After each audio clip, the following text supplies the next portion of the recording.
Хот байгуулалт барилга орон сууцчлалтын сайдын багцаас санхүүжүүлэн их ус хүрээ бие даасан болон хэсэгчилсэн байдлаар шийдвэрсэн байгаль орчин дээлтэй, эрчим хүчний хэмнэлттэй төрийн албан агчлын орон сууцны загвар төслийг орон нутгийн засаг захиргаатай хамтран хэрэгжүүлэх бүсчилсэн хөгжлийн дагуу бүлэг суурин 8 айлын орон сууцны загвар төслийг 2024 онд 12 аймгийн 12 суманд хэрэгжүүлэхээр гүйцэтгэгч байгууллагуудыг шалгаруулан авчлаа эхэлсэн билээ. Тэгвэл Сүхбаатар аймгийн Эрдэнэцаагаан суманд баригдаж буй төрийн албан агчийн 8 айлын орон сууцны жишг орон сууцны барилгыг улсын комисс хүлээж авлаа. Тус суманд хэрэгжүүлсэн 8 айлын орон сууцны ерөнхий гүйцэтгэгчээр их шох компани ажилласан бол захиалагчийн нэлтийг төрийн орон сууцны корпорацийн инженер техникийн ажлууд хэрэгжүүлэн ажиллалаа. Эрдэнэцаагаан суманд ашиглалтанд орж буй тус барилга нь төмөр бетон шугам суурьтай, даацын блокон бүтэцтэй, халаалт, цэвэр бохир ус, цахилгааны төвлөрсөн шугам шүлжээнд холбогдсон 1 айл нь 42.4 м2 талбайтай, 2 өрөө, айл бүр 166 м2 эзэмшлийн талбайтай,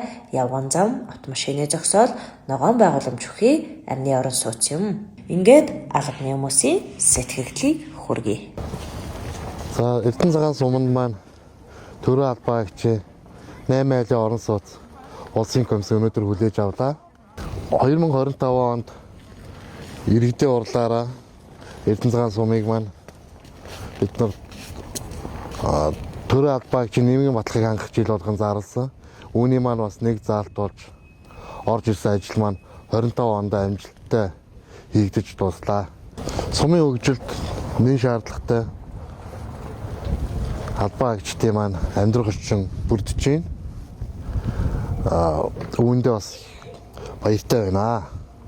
За өнөөдөр Сүхбаатар аймгийн Эрдэнэцаагаан суманд улсын төсвийн хөрөнгө оруулалтаар баригдсан төрийн албан агчтай орон сууц 8 айлын орон сууцны барилгад Сүхбаатар аймгийн засаг даргын захирамж засгийн газрын тогтоол шийдвэрийн дагуу улсын комиссийн бүрэлдэхүүн ажиллаж нийт комиссийн гишүүдийн үүрэг даалгаврын биелэлээр ашиглалтанд авахар шийдвэрлэлээ. За тус барилга маань 8 айлын 1 айл нь 42.5 м2. За төвийн тулаан хангамж, цэвэр ус, бохир ус. За эрчим хүчинд холбогдсон. За 1 айл нь 2 өрөө ийм орон сууцны барилга байна. За тэгээд барилгын хувьд, хийцлэлийн хувьд бол өнөөдөр бас нийт ажлын зураг төслөөс зөрсөн, за зөрж хийгдсэн гэдэг юм ажил байхгүй. За тэгээд нийт гишүүд бас яг өөр өөрсдийн чиглэлээр үүрэг даалгавар өгч, үүрэг даалгаврын биелэлээр ашиглалтанд оруулахаар шийдвэрлэлээ. Одоо сумын төвд бол төрийн албан агчдыг энэ орон сууц чухлах хөтөлбөр бол маш зүйтэй асуудал гэж үзэж байгаа.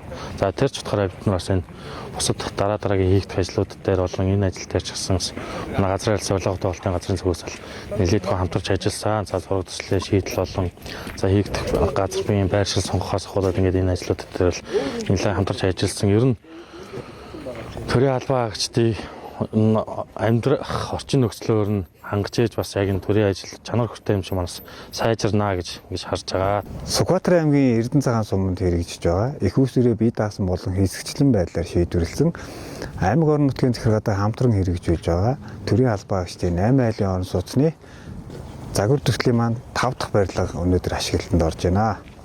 Улсын комисс ажиллаад үүрэг даалгаврын биелэлтэйгээр байнгын ашиглалтанд хүлээж авлаа. За ерөнхий гүйцэтгэгч их шох компани, туслан гүйцэтгэгч уугуун ишиг, за мөн чонгол орон нутгийн өмчт үйлдвэрийн газар хамтарч ажиллаж энэ комиссд ажиллалаа. Захиалагчийн хяналтыг төрийн орон сууцны корпорац, төрийн өмчт хязгаарлагдсан ажиллагаатай компани гүйцэтгсэн.